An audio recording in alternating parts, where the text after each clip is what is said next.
Vixe, ninguém respondeu. Ficaram com raiva do tema, não, né? Eu espero que não.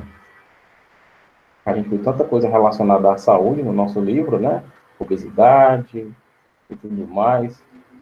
Não viu o tema, João? Ah, você tá despreocupado, né?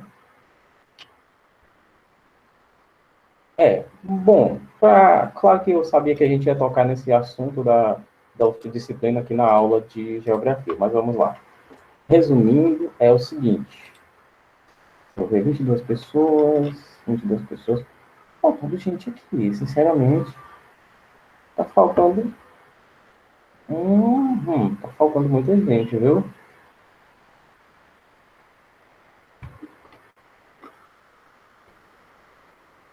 Bom, vamos lá, vou ser bem direto, para a gente, para nossa aula de geografia. É o seguinte: vocês têm até as 17 horas de segunda-feira para mandarem a atividade, certo? Tem 5 horas da tarde. A gente vai ter a noite de hoje, né, para talvez escrever alguma coisa já, para que não fique tão em cima da hora, mas a gente também tem o sábado e o domingo, certo? Sem falar na manhã de segunda-feira, né? Você vai ter um tempo razoável aí, mais ou menos 72 horas. Se fosse em sala de aula, só seriam 4 horas e olhe lá, né? Então, a gente tem bastante tempo. Temos a internet a nosso favor, né? Ah, professor, por que o senhor não colocou textos motivadores? Opa, peraí. Claro que a dinâmica aqui é um pouquinho diferente. Eu colocaria textos motivadores se a gente fosse estar em sala de aula, mas aqui a gente vai ter a internet inteira, né, a nosso favor, né? Claro que aqui a gente vai trabalhar vários aspectos, né? Principalmente esse da sua criatividade com isso aqui na sua mão, né? Você tem o telefone aí para fazer suas pesquisas. Isso é muito vantajoso, certo? E você também tem muitas horas, você tem 3 dias para fazer, né? Calma, pessoal, calma, calma que vocês podem tirar dúvidas com o professor, mas nenhuma dúvida sobre o tema em si, tá bom? Sobre a estrutura, até que eu responda alguma dúvida, tá certo? Sobre a estrutura, sobre a forma, a pontuação, a acentuação, sobre ortografia, sobre qualquer uma das competências, tá certo? Eu vou tirar dúvidas, inclusive no final de semana, tá certo? Pode mandar a sua dúvida, eu respondo assim que eu ver, tá certo? Mande dúvida que eu respondo. Sobre estrutura, não sobre conteúdo, tá? Porque a gente tem a maior enciclopédia do planeta, né? A maior biblioteca do planeta na nossa mão, que é a internet.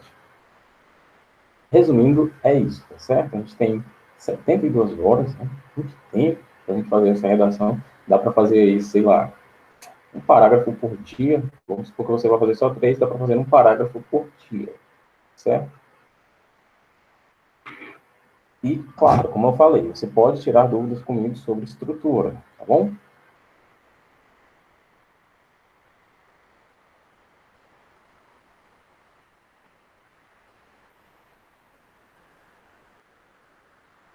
Bom, a gente tem as aulas, pessoal, de produção aqui, e a gente também tem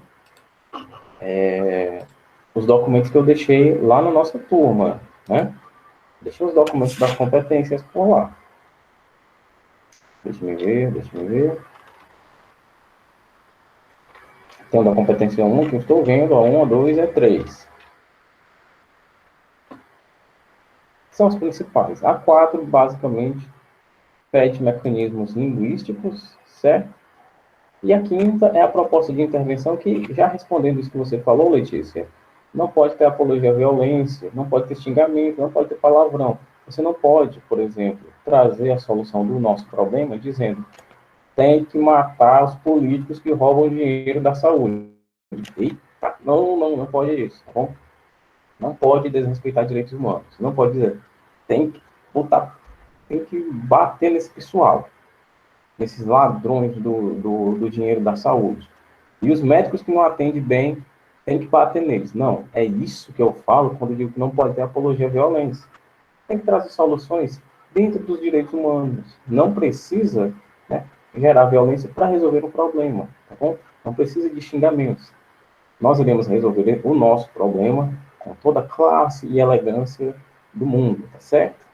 Basicamente é só isso.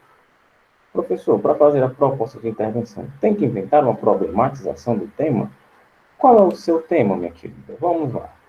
O nosso tema é o seguinte: quando você olha para aquela redação, você tem que fazer o que a competência 2 pede, né? Compreender a proposta aliás, desculpa, compreender a proposta de redação. E a proposta de redação, já tem uma pessoa que me entregou, a importância dos órgãos públicos de saúde. Tem problema nesse tema? A importância dos órgãos públicos de saúde tem demais por causa do atendimento. Você vai dizer, por exemplo, os órgãos públicos são importantes, pois as pessoas pobres não têm condições de pagar, né, a saúde particular, né? Aí eu já estou entrando bem dentro da redação. Eu já estou dando a dica para vocês aqui, tá? Você vai fazer isso, você vai dizer por que é importante. É importante porque tem gente que não pode pagar por saúde, né? A gente não pode pagar um plano de saúde. E é importante fornecer uma saúde pública de qualidade. Você pode relacionar com o coronavírus. Pessoas morreram. Mais de 50 mil pessoas morreram porque o sistema de saúde brasileiro está defasado. Olha, são argumentos que você tem. Eu te dei números aqui, eu te dei dados. Transforma esses dados em argumentos, põe lá no texto, me dá uma solução para o problema e manda a redação. Sua nota boa já fica garantida. É só isso. Só isso, tá certo? Agora sim, vamos para a aula de geografia, tá bom? Só isso, só isso. É que nem fritar ovo. A primeira vez é ruim. A gente até queima, salpica um pouquinho, mas passa. Depois a gente aprende a fazer com os olhos fechados. Né? Página 188, né? Nós corrigimos a atividade de ontem. Não sabe fritar ovo. Bom, página 188, o capítulo 6, né? China, potência do novo milênio. Vamos lá. O grande dragão vermelho. Filhos do dragão. Era assim que os antigos imperadores chineses se intitulavam, aliás. O título, segundo a mitologia chinesa, simbolizava força e sabedoria, já que o dragão teria sido convocado pelo Criador para ajudá-lo na criação do mundo. Passados milênios, é essa mitologia que expressa com propriedade o crescimento econômico da China, que, diferentemente de outros países do continente, soube aliar o modelo de desenvolvimento e a estrutura política socialista a uma economia competitiva de mercado. Por isso, a cor vermelha do socialismo ligada à figura do animal mitológico.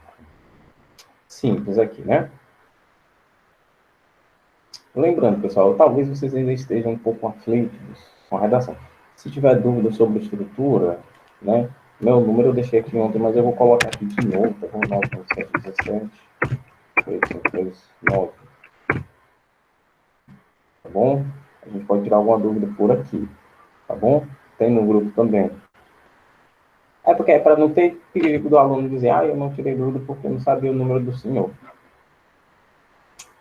Todo mundo sabe. Bom, continuando nossa leitura. Localização espacial e dimensões gigantescas. A República Popular da China apresenta a terceira maior área territorial dentre todos os países.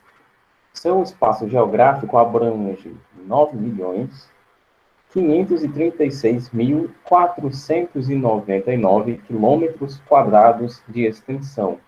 Suas fronteiras terrestres compreendem 22.800 quilômetros, limitando-se ao norte, com a Mongólia, a sudeste, com a Rússia e a Coreia do Norte, a noroeste, com o Quirguistão e o Cazaquistão, ao leste, com o Tajiquistão e o Paquistão, ao sudoeste, com a Índia, o Nepal, o Butão e o Mianmar, ao sul, com Laos e Vietnã, e a noroeste e oeste, com o Oceano Pacífico, onde se encontram as mais de 6.000 ilhas administradas por esse país e se estendem os 1.800 quilômetros do seu litoral.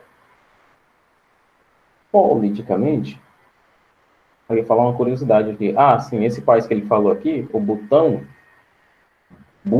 mesmo, com U, tá? Butão é o país das pessoas mais felizes do mundo, certo? Depois eu explico para vocês o porquê. Politicamente, mas essa questão tem tudo a ver com geografia, tá? Politicamente, a China é dividida em 22 províncias, 5 regiões autônomas, 2 regiões administrativas especiais, Macau e Hong Kong, de 4 cidades cuja administração é feita pelo governo central. E a gente basicamente tem um mapinha da China, né? Como a gente pode ver, é um território razoavelmente grande, né? População e políticas populacionais. O espaço geográfico da China, vocês botaram alguma coisa aqui no chat?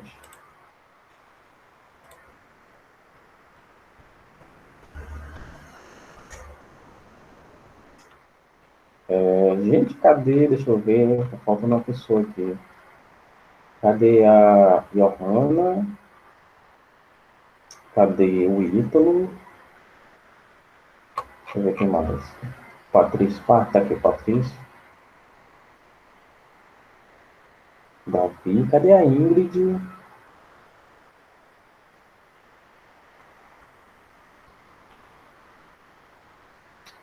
Tá faltando 9 pessoas aqui. Talvez 8. A Maria Clara, a Suiane. Tá faltando muita gente, pessoal. Eu acho que estão fazendo a redação, né? Mas, assim, tem até segunda-feira, né? O ideal é fazer que nem vocês aqui, ficar nessa aula. Mas, enfim, né? A gente está fazendo a redação. Olha, podia estar perdendo por causa disso. Da próxima vez eu só vou colocar no final da aula.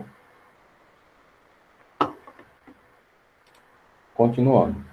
O espaço geográfico da China contabilizava, em 2017, aproximadamente 1 bilhão 385 milhões de habitantes, a maior população absoluta do planeta. Esse quantitativo é resultado da política natalista implantada durante a era Mao Tse-tung, como forma de criar a maior força militar do mundo. Contudo, no final da década de 1970, percebendo os problemas sociais, políticos e urbanos, o governo chinês passou a impor a política antinatalista do filho único. Consistia em um plano governamental que estabelecia para as zonas urbanas a lei de um filho por casal e para as zonas rurais, em virtude da necessidade de geração de mão de obra, a legislação permitia 2 filhos por casal. Há relatos de que, a partir desse período, diferentes governos que assumiram o poder na China cometeram atrocidades, como a esterilização em massa, abortos forçados, assassinatos de recém-nascidos e abandono de bebês pelos pais por conta dos problemas políticos que a concepção não autorizada poderia gerar. Pronto, vamos aqui, olha só o que me deu na cabeça. Seguinte, vamos supor que o tema fosse a política antinatalista da China. Olha só, a gente já tem os problemas aqui, né? Não, presta atenção. Política, quando eu falo para você, política antinatalista da China, tem problema aí, professor? Qual é o problema? Me diga. O próximo parágrafo responde, né? O que é que o governo fazia? Olha só, eu vou só reler. Esterilização em massa, no caso laqueadura e vasectomia à força, abortos forçados, assassinatos de recém-nascidos e abandono de bebês pelos pais por conta dos problemas políticos que a concepção não autorizada poderia gerar. Olha o tanto de problemas que a gente tem para falar, para argumentar. Aí a gente vai pensar em políticas públicas, né, em soluções políticas, soluções por meio da força da lei, para que isso não aconteça, para que esses direitos humanos, principalmente o direito humano à vida, não seja ferido. Pronto, é desse jeito, tá bom? Você olha para o tema e já faz daquilo um problema. Se possível, já fique com raiva dele. Faça daquilo um problema. É um problema que você vai ter que resolver, tá certo? Brincadeira, pessoal. Não fique com raiva, não. As consequências dessas políticas são visíveis na atualidade.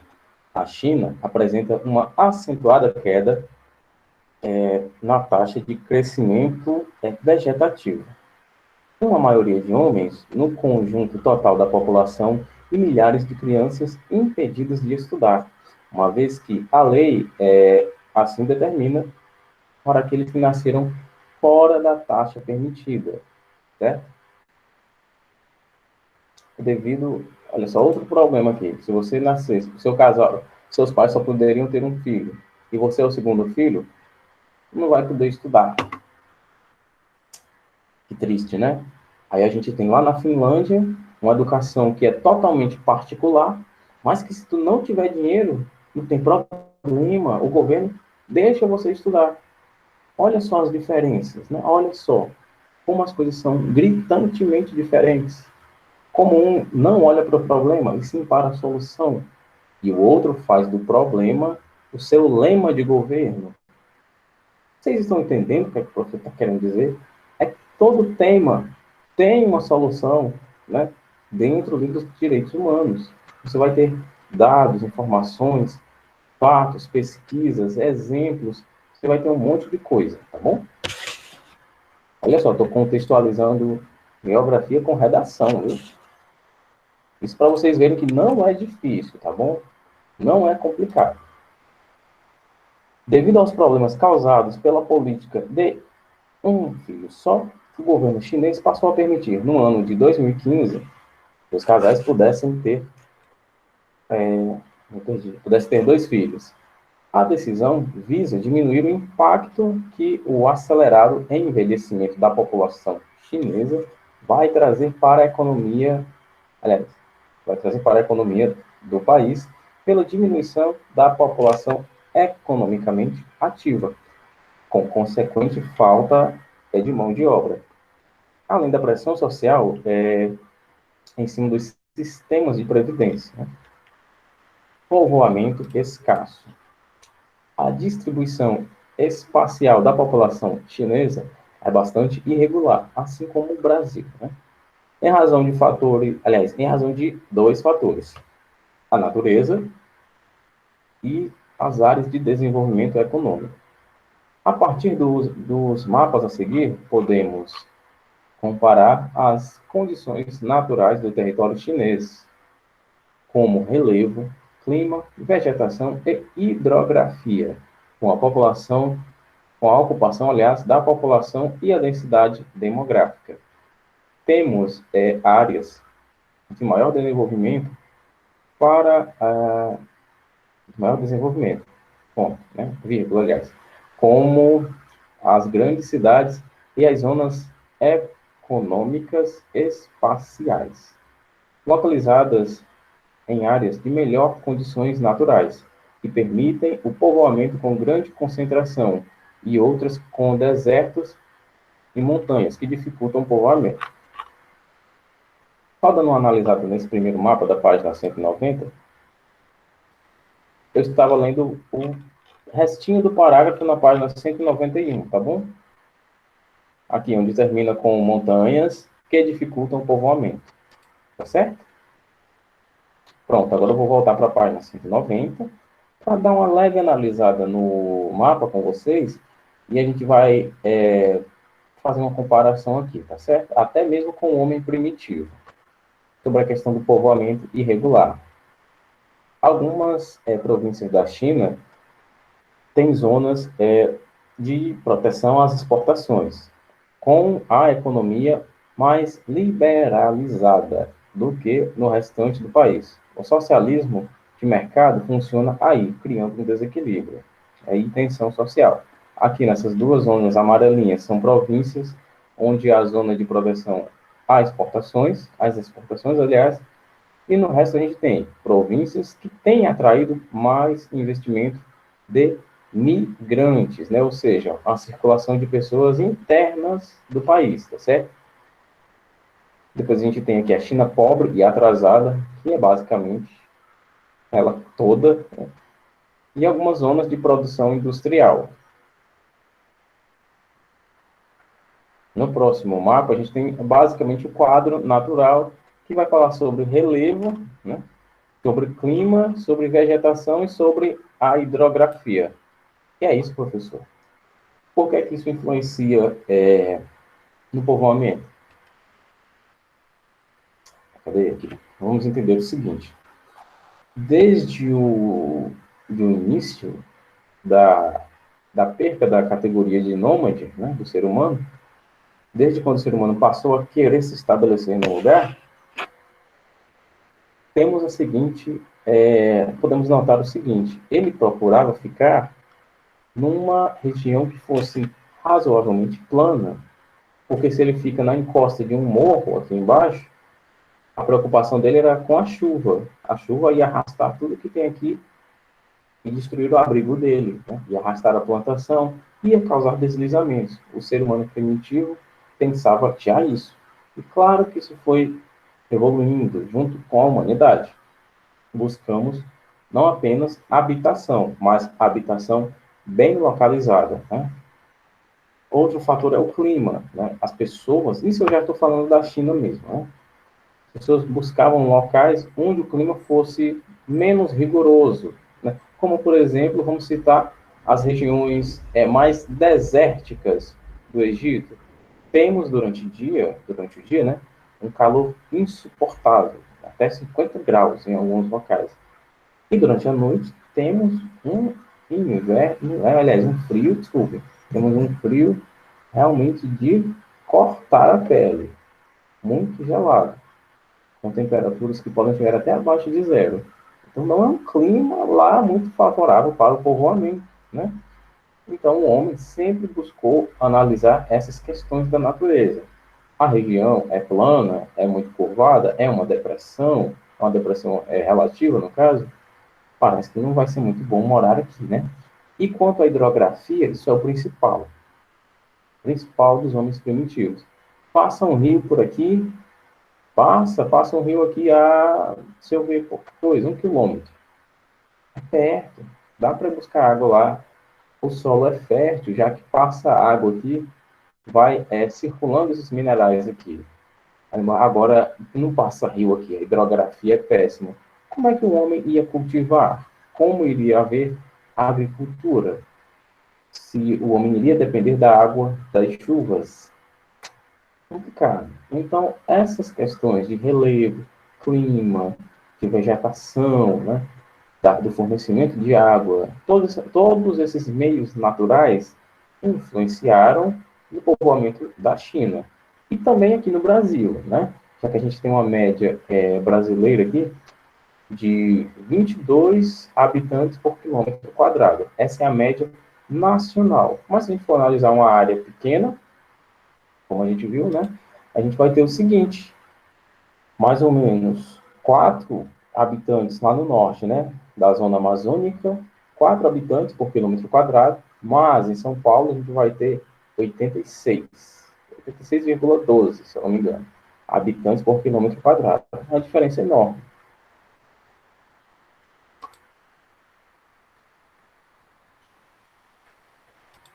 Agora a gente vai ler, passando esses quadros aqui, página 191, tá bom? Página 191.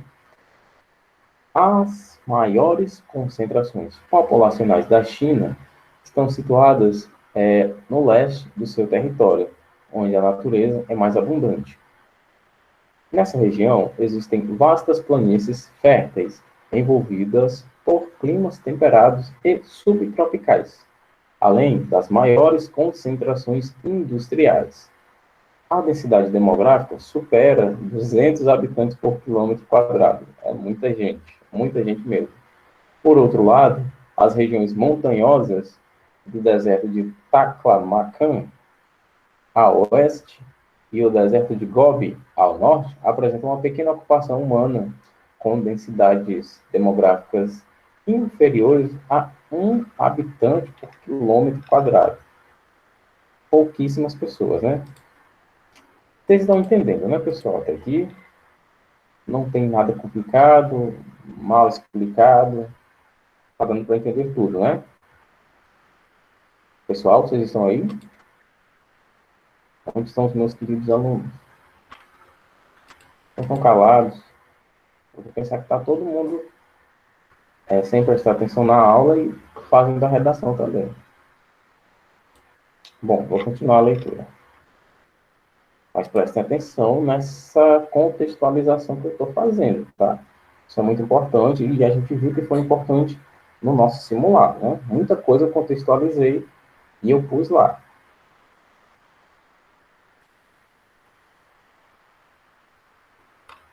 Vamos lá. Potência econômica. Do grande império ao socialismo. Durante o século XIX, a China foi dominada e explorada por diversos países capitalistas. Após a Guerra do Ópio, essa dominação se intensificou. Ópio, a principal substância entorpecente, tá? Aliás, serve de base para a criação de uma substância entorpecente.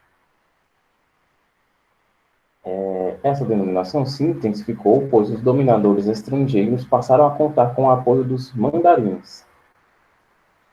Estes eram funcionários do Estado Imperial Chinês e senhores de terra, que baseavam sua submissão no confucionismo, que pregava o respeito à autoridade e à hierarquia, e o culto ao passado. Essa crença servia para manter a estrutura de privilégios tradicionais e, por conseguinte, a dominação. No século XX, ocorreram diversas tentativas de diminuir os valores tradicionais chineses e a tentativa internacional sobre a China, entre elas a revolta dos Boxers, em 1901, e a proclamação da República Chinesa, em 1911, em que foi instituído um governo nacionalista praticamente impotente em relação às potências dominadoras internacionais. O fim da Primeira Guerra Mundial, estamos falando de 1911, né? A Primeira Guerra Mundial começou em 1914 e terminou em 1918, certo? O fim da Primeira Guerra Mundial marcou a ascensão do Japão como maior potência dominadora em solo chinês. No poder, Sun Yat-sen, do Partido Nacionalista, era pressionado de todos os lados, tanto pelos chefes militares locais, que pressionavam pela autonomia chinesa, quanto pelas potências dominadoras, encabeçadas pelo Japão.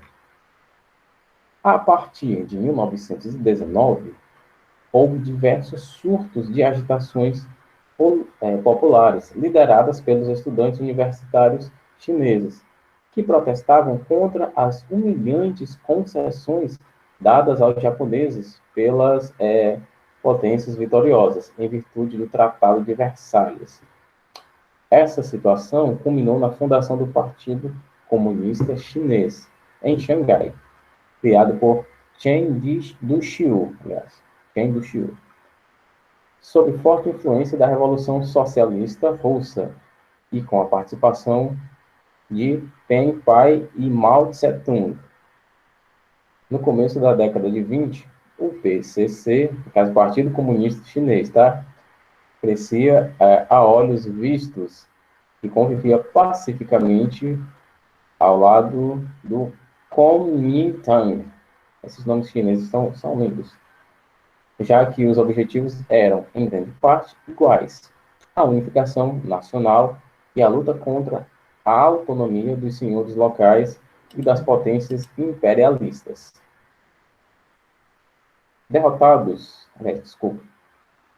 nas cidades de Pequim e Xangai, o Partido Comunista Chinês, sob a liderança de Mao Tse-tung e Chun Tse, aliás, retirou-se para o campo com o intuito de reorganizar suas bases e, em 1931, fundaram a República Soviética da China, em Jiangxi, leste do país, que passou a ser o centro do PCC. Notem o seguinte, pessoal, isso aqui também é dica de redação, tá? Ora ele usa Partido Comunista Chinês, ora PCC. Ora Partido Comunista Chinês, ora PCC. Para diminuir a redundância, né? Para ele não ficar direto falando PCC, PCC, PCC, PCC, nem Partido Comunista Chinês, Partido Comunista Chinês, Partido Comunista Chinês, para o texto não ficar tão cansativo. Você vê aquele termo direto, certo? É uma dica para vocês. Substituir termos, né, e expressões por pronomes pessoais, pronomes demonstrativos, certo?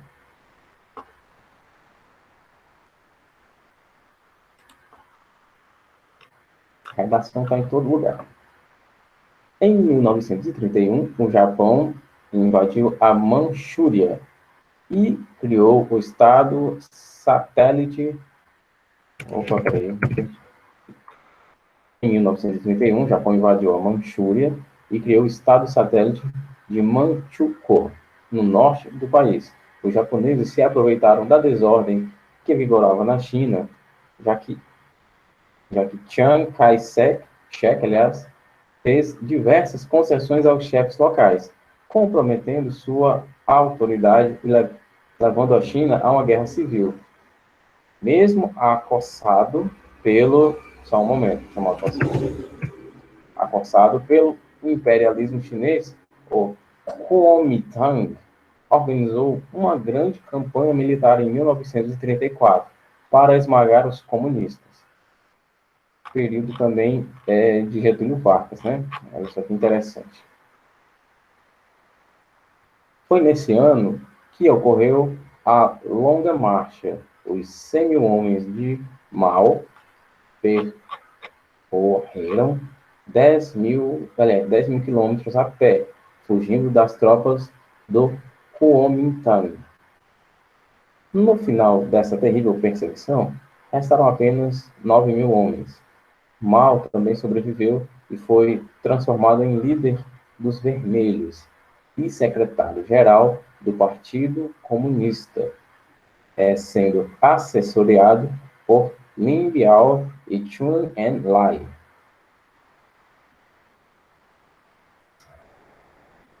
Tá difícil até aqui não, tá, pessoal? Não tem ninguém respondeu.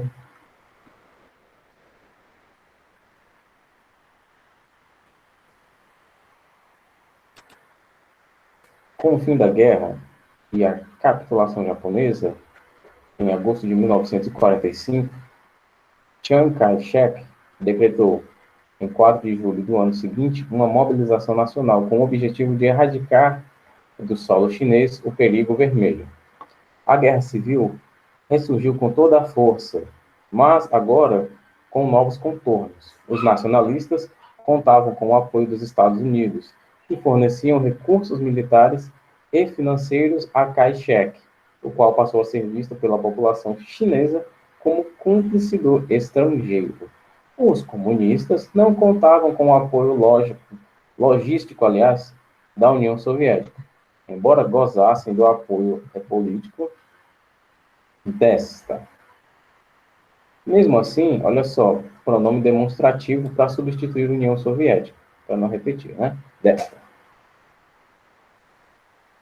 Mesmo assim, o Exército Popular Guerrilheiro de Libertação avançou decididamente, atacando e encurralando as tropas do Kuomintang. Até que, em janeiro de 1949, entrou vitorioso em Pequim e, em outubro do mesmo ano, proclamou a República Popular da China. Chiang Kai-shek e seus seguidores fugiram para a ilha de Formosa, Taiwan, instalando o governo da China nacionalista, o qual recebeu o apoio dos Estados Unidos durante toda a Guerra Fria. Nesse período, os estadunidenses buscaram isolar a China popular, negando-lhe reconhecimento diplomático e intercâmbio econômico. Com a proclamação da República Comunista, os revolucionários se depararam com um país, aliás, de economia completamente atrasado. E esse atraso ainda não foi compensado, no qual coexistem regiões cujas relações sociais e econômicas, de um lado, eram capitalistas e, de outro, sobreviviam formas pré-capitalistas de organização da sociedade. Campos cidade viviam no atraso socioeconômico. A maior parte das terras agricultáveis estavam na mão de uma elite agrária e totalizava apenas 10% da população. As técnicas empregadas no campo eram obsoletas, ultrapassadas, gerando baixa produção, subnutrição, fome e superexploração da força de trabalho. Bom, pessoal, nossa aula